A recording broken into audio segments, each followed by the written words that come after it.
Hello everybody, it's Short here. Today I'm gonna present you the B&T USW A1 gas blowback replica by ASG. Regarding the real steel version of the USW, there are two sorts of them. One is the conversion kit for the Glock as well as SIG P320 series of pistols, and the other is a complete weapon based on the CZ75 design. The airsoft version is based on the latter. Anyway, let's see what's inside. The first thing you will see is a very basic user's manual. However, no parts diagram is included, which is a shame.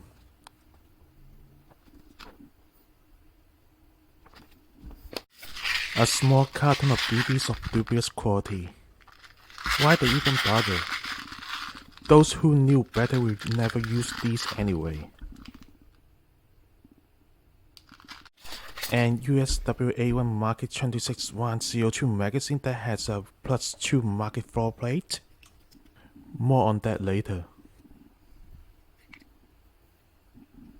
A hex key for installing the CO2 capsule into the magazine, as well as a spare O-ring for the installation of the muzzle device to the threaded barrel, and the USW A1 itself. Please allow me to get rid of the sticker first. Much better. The warning markings on the right side of the gun are laser etched, however. The first thing that you will notice about this gun is the protrusion at the rear, where both the folding stock and the Picatinny well are located. That makes the gun looks and feels a bit bulky, considering that its barrel length is about the same as a compact pistol like a Glock 19, which is about 4 inches. Being an officially licensed replica by ASG, laterally this USW A1 does have some B&T markings, though they are not as numerous as its real steel counterpart. The USW A1 shares the similar design language with the TP9SF, which is also made by B&T. The folding stock's locking mechanism of the TP9 is also carried over to the USW A1. Although the whole assembly is somewhat smaller and the stock is angled slightly downward when deployed. The slide is made out of metal as with the ambidextrous safety as well as the slide catch / takedown lever, trigger and the magazine catch. Parts like the stock release button, stock axle as well as the pins and screws are steel. Interestingly, the frame is of a two-part design, with the top part being metal. So is the short Picatinny well section for the optic, while both the grip and the trigger guard are molded as one piece in polymer, as with the stock. The back strap of the grip is rubberized, so it is quite comfortable to hold. To deploy the stock, press the stock retaining catch located on the right side above the front of the trigger guard. There is a spring-loaded plunger located on the rear extension, which interacts with the stock in order to facilitate its deployment. When deployed, the stock locks up solidly with virtually no wobbles at all. It does flex quite a bit, but not serious enough to affect its functionality. Intended to be holstered with its stock folded, the stock of the USW A1 is quite a bit slimmer compared to the one on the TP9s. Some might find that its stock is a bit uncomfortable to use, as its level butt pad will literally dug into your shoulder, especially when you are wearing thinner coatings. To fold the stock back up, you must depress the stock release button at the back and lock it to the stock retaining catch. Thanks to the grips of the stock itself, the stock can still be folded and locked even with the light installed. Like this OLED PL port for Kiwi, or this Streamlight TLR1HL. No problem whatsoever. As mentioned before, mechanically speaking, the USW A1 is based on the CZ75 design. For the airsoft version, it is borrowed heavily from the KJUS CZ75 SP01 Shadow. To field strip the USW A1, first deploy the stock. After that, it's more or less identical to the CZ75. Remove the magazine and wax the slide to cock the hammer. Align the marks on both on the slide and on the frame. Then pushes out the slide catch / take down lever from the right hand side and then remove it. Pull the slide forward to remove it from the frame. Remove the recoil spring and spring guide assembly. Remove the barrel from the slide. And that is it. As you can see, the trigger components from both guns looks identical. With the exception of the inner barrel and the hop-up housing, other internal parts may be interchangeable as well. Speaking of the hop-up, the hop-up adjustment is located right here. The interchangeability even extends to the magazines as well. The mags from the KJUS CZ75 will work just as fine as in the USW A1, as it is also the product of the KJ Works as well. Whether it's the CO2 mag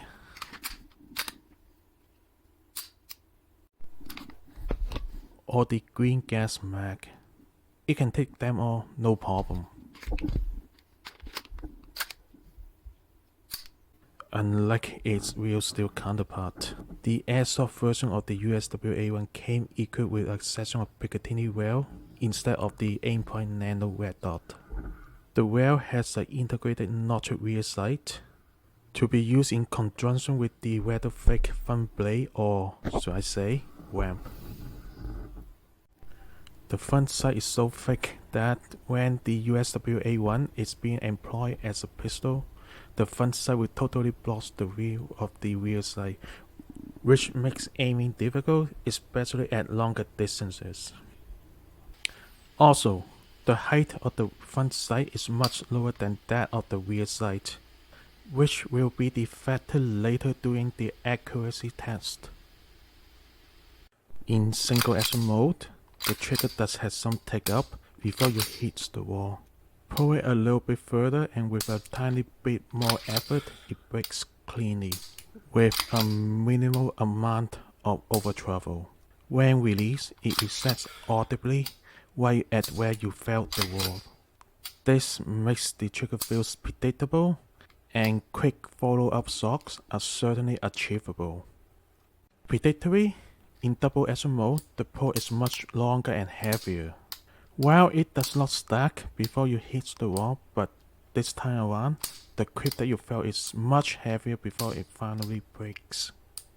Personally, I am not a fan of this, and fortunately, the rest of the shocks will be in single action, as the cycle of operation will cost the hammer every time you fire it.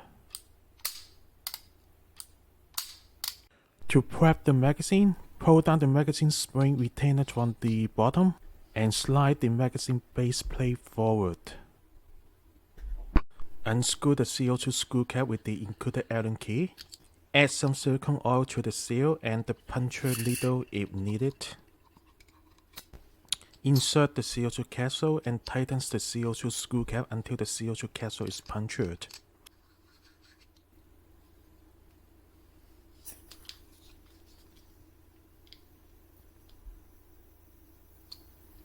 Pull the magazine spring retainer down and replace the magazine base plate. This is how you refill the green gas mag. The procedure is the same as the others.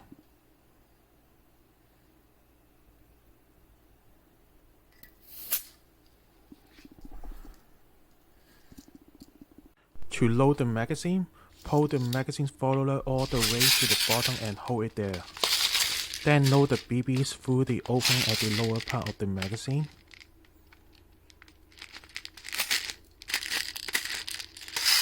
Release the follower once you have loaded 26 rounds.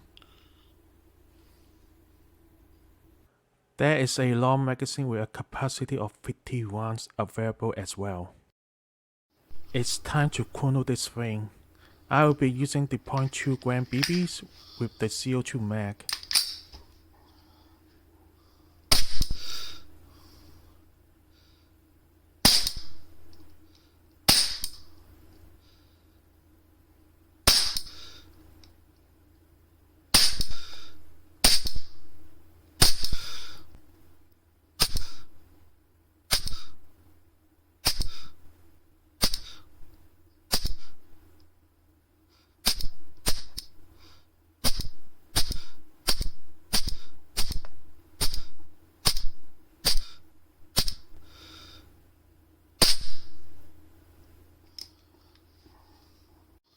Same BBs with the green gas mag.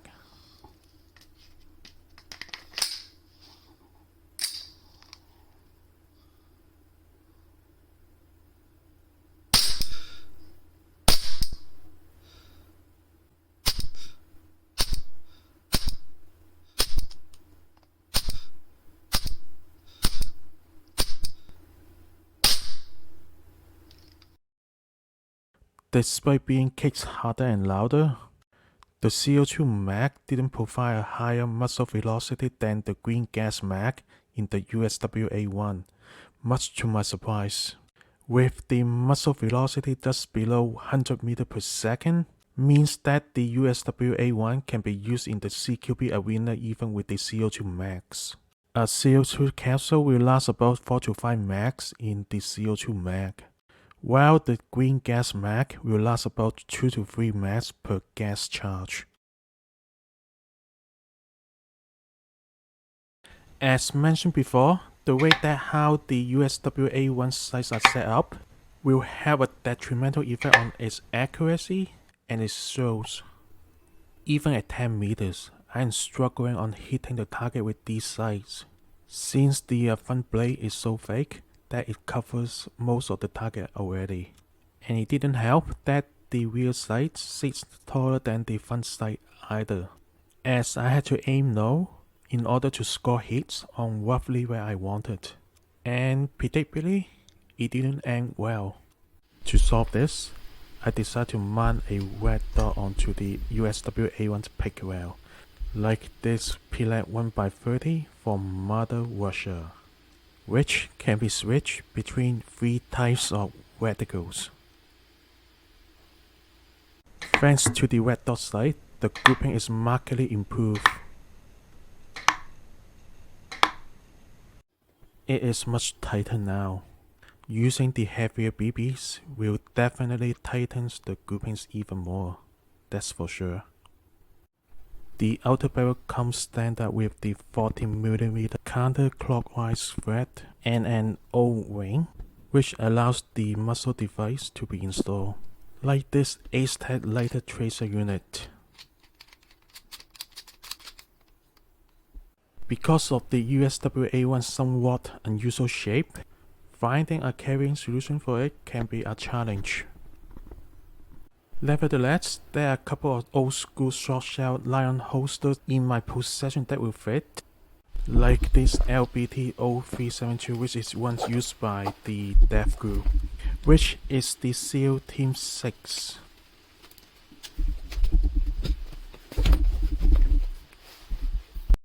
Or this LBT 6099Z Universal MB holster, which in ACU or OCP pattern was a standard issue of the US Army, until it was replaced alongside with the Beretta M9 by the SIG M70 and the Safarian holster.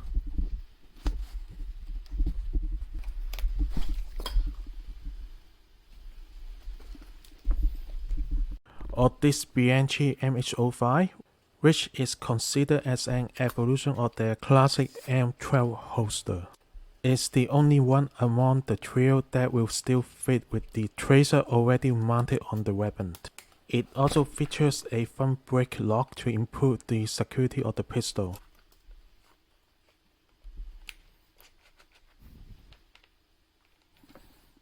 There is a plastic and jamming rod hidden inside a compartment at the front, just like the M12. However, it is a bit too large for the airsoft inner barrel.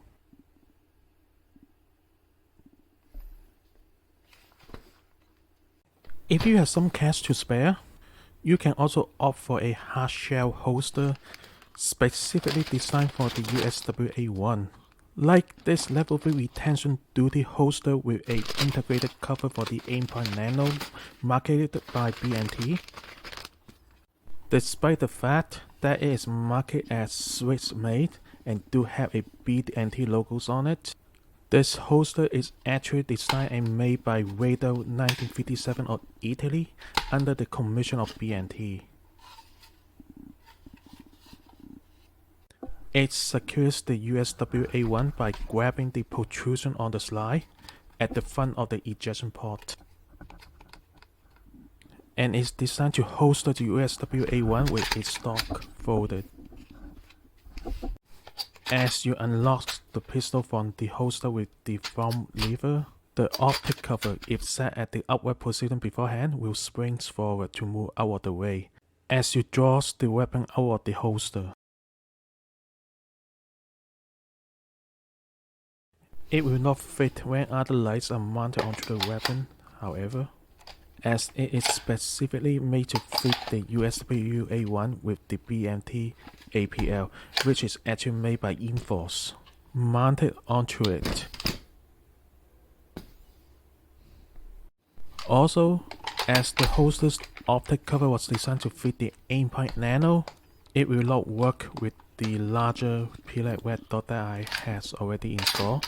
Although with the hood at the forward position, it will not hinder the drawing or holstering of the weapon.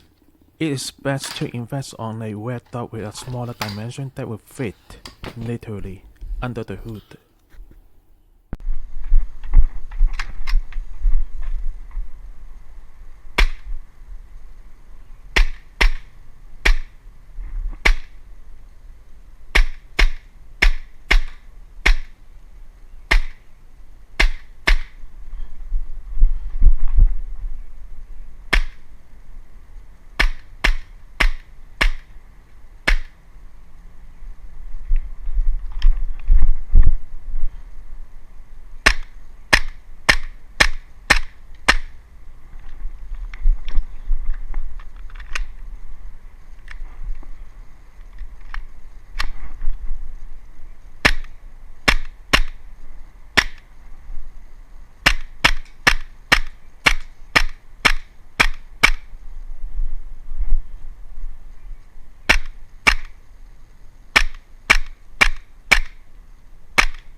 So, What do I think about the ASG B&T USW A1?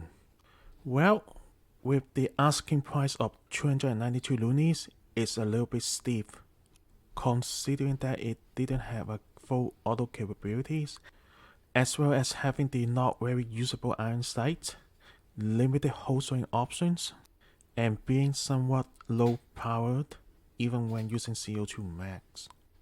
Nevertheless, it's a well constructed piece of kit with a solid if somewhat uncomfortable folding stock that will take the USW A1's effective range and accuracy up to its very limit. It is ready to accept a red dot thanks to its top-mounted Picatinny rail to further increase its accuracy potential. The threaded barrel is of a standard feature. Also, parts and magazine commonality with the KJUS CZ75 is also a great touch. This makes it a perfect backup weapon for snipers and such, as well as in CQB arena where both the power and the selective fire capability may be restricted. Moreover, it got distinctive yet familiar looks, and this, perhaps, why I was drawn into it. Well, thank you for watching. Hope you will like this video. Please don't forget to subscribe to my channel and I will catch you in a bit.